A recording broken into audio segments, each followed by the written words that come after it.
तो लौरी काशी में, जो कि काशी की छोटी बहन है, उसमें आपका बहुत स्वागत करते हैं। और मतदान भी हो रहा है, तो आपके चैनल के माध्यम से हम लोगों से अपील करते हैं, राष्ट्र हित में, देश के विकास के हित में मतदान करने के लिए घरों से तुरंत फटाफट निकले।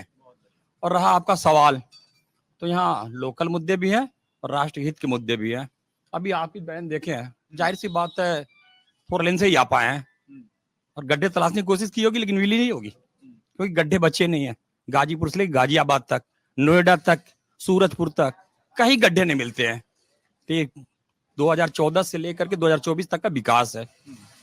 गाजीपुर में भी विकास अनवरत इतना है कि अगर गिनती करने लगेंगे तो शायद 5-6 बज जाएगा, यहाँ पे आपका सारे कार्यक्रम ध्वस्त हो जाएंगे। तो विकास की एकदम गाथा लिखी गई है। और छोटी सी बात कह के कहेंगे कि कर्म प्रधान विश्व करी राखा, जो जस कर रही तो फल चाका। 5 साल 2019 से 2024 तक यहाँ के सांसद, जो पहले बसपा में हुआ करता था, अभी भी उसने बसपा को छोड़ा नहीं है और सपा की टिकट पे चुनाव लड़ रहा है। उसके कर्म ऐसे हैं कि हम लोगों को ज्यादा मेहनत करने की जरूरत पड़ेगी, अपने आप हम जीत रहे हैं। और शायद वो 2 लाख भी वोट पा जाए तो बहुत बड़ी बात होगी। 5 साल में गाजीपुर के लोग तरसते रहे कि हमारा सांसद कहाँ है, उसका चेहरा ही कोई नहीं देख पाया। और यहाँ के लोग बसपा सपा समर्थक पूछ रहे हैं कि कौन हमारा भाजपा का प्रत्याशी कौन है नया। अरे भैया, 4 बार विधायक तुम थे, 2 बार सांसद तुम थे, यहाँ के प्रतिनिधि तुम थे, चेहरा तुम दिखाओगे ना कि जो हमारा प्रत्याशी है 47 साल से समाज सेवा करता आया। और ऐसा समाज सेवी जो फोटो सेशन में विश्वास नहीं रखता है, कभी फोटो नहीं खिंचाता है, लेकिन समाज सेवा अनवरत करता आया। उसके पढ़ाए हुए बच्चे कहीं IAS हैं, कहीं PCS हैं, कहीं डॉक्टर हैं, कहीं इंजीनियर हैं।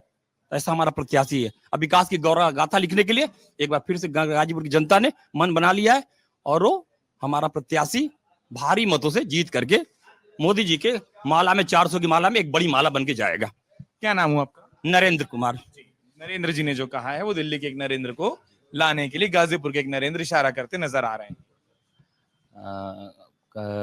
मैं आपके गाजीपुर में आपका हार्दिक स्वागत अभिनंदन करता हूं। आप डिजिटल प्लेटफॉर्म पे भी आए, निश्चित तौर पे पब्लिक को भी फायदा होगा, क्योंकि एक मौलिक बात आपने रखी है यहाँ पे, धूम धड़ाके से अलग होकर के चिंतन।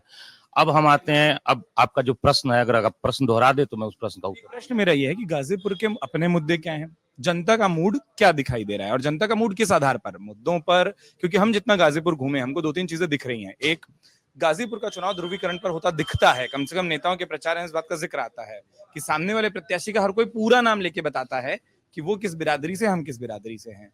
एक पुरानी रवायत चली आ रही है गाजीपुर में, उसका खूब हवाला दिया जाता है।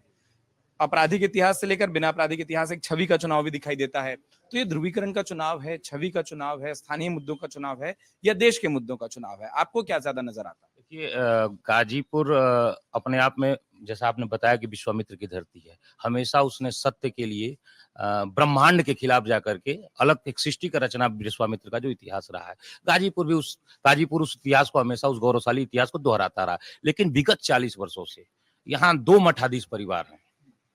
एक भारतीय जनता पार्टी के मठाधीश हैं, उनके बिना यहाँ कोई, अगर वो MP हैं, अगर आप किसी पार्टी में और आप भाजपा में आना चाहते हैं तो वहाँ की सदस्यता नहीं ग्रहण कर सकते।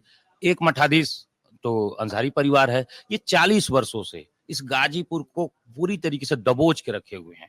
कोई विकास कार्य नहीं हुआ। विकास की जो मौलिक परिभाषा होती है, रोटी, कपड़ा, मकान, शिक्षा, चिकित्सा, स्वास्थ्य, सुरक्षा, जिसको पूरी दुनिया में, चाहे कैपिटलिस्टिक देश हो, चाहे पूंजीवादी देश हो, चाहे साम्यवादी देश हो, उस मौलिक परिभाषा को मानते हैं। आपने सड़क, मैं कहता हूँ गाजीपुर में 5 स्टार होटल बना दीजिए, विकास हो जाएगा। वो उसमें सारे लोग जा सकते हैं। 5 स्टार होटल में किसी की पाबंदी नहीं होती है, लेकिन वही जाएगा जिसकी पॉकेट अलाउ करेंगे। अब बनारस से गाजीपुर आएंगे, 120 रुपया टोल टैक्स दे देंगे। जो गाजीपुर से 10 किलोमीटर आ जाएंगे, बीरनो जाएंगे, फिर 120 रुपया टोल टैक्स दे देंगे। तो आप एक गाड़ी लेते हैं, रोड टैक्स देते हैं, टोल टैक्स देते हैं, पेट्रोल पे सेस देते हैं, पेट्रोल पे टैक्स देते हैं। तो ये विकास नहीं हुआ। विकास का मतलब, यहाँ नंदगंज की चीनी मिल थी जो 40 वर्षों से बंद है, किसी ने उस पर कोई बात नहीं उठाई। बड़ौदा की कटाई मिल थी, योगी जी जब पहली बार सरकार बनी थी 17 में, 18 और 19 में उन्होंने बजट में सैंक्शन किया था 100 करोड़ रुपया, आज तक पता नहीं चला। हजारों लोग उससे प्रत्यक्ष रूप से उसमें रोजगार पाते थे, और कम से कम लाखों लोग अप्रत्यक्ष रूप से, किसान परिवार और भी, वो आज तक कोई बात नहीं हुई। यहाँ 1820 में अफीम फैक्ट्री बनी, मतलब अंग्रेजों ने बना के गया। मतलब गाजीपुर के विकास में अंग्रेजों का योगदान था, क्योंकि इसकी भौगोलिक स्थिति थी, इसकी ऐतिहासिक दृष्टि को देख करके उन्होंने इस बात को। लेकिन नीमच में फैक्ट्री बनी, आज यहाँ का प्रोडक्शन भी खत्म हो गया है, शून्य के कगार पे है। यहाँ के निजी जो व्यक्तिगत मतलब जो जो यहाँ के स्थानीय लोगों को कोई फायदा नहीं है। तो गाजीपुर रोजगार के लिए तरस रहा है। गाजीपुर में एक बढ़िया विश्वविद्यालय की मांग चल रही है विगत 30 साल से। गाजीपुर में आप ये जानते होंगे, तमाम प्रिंट मीडिया के अखबारों को मैं बात कर रहा हूँ, सबसे ज्यादा उच्च शिक्षा में नामांकन गाजीपुर का है। उसके बावजूद यहाँ 250-300 महाविद्यालय है। मतलब जितने भी क्राइटेरिया है विश्वविद्यालय के, उसको क्राइटेरिया को गाजीपुर पूरा करता है। ये गाजीपुर में आज तक एक उच्च शिक्षण संस्थान विश्वविद्यालय तक नहीं बन पाया। तो अगर आप ये वीडियो YouTube पर देख रहे हैं तो हमारे चैनल को सब्सक्राइब करें और बेल आइकन को दबाना ना भूलें। अगर आप Facebook पर ये वीडियो देख रहे हैं तो हमारे पेज को लाइक करें।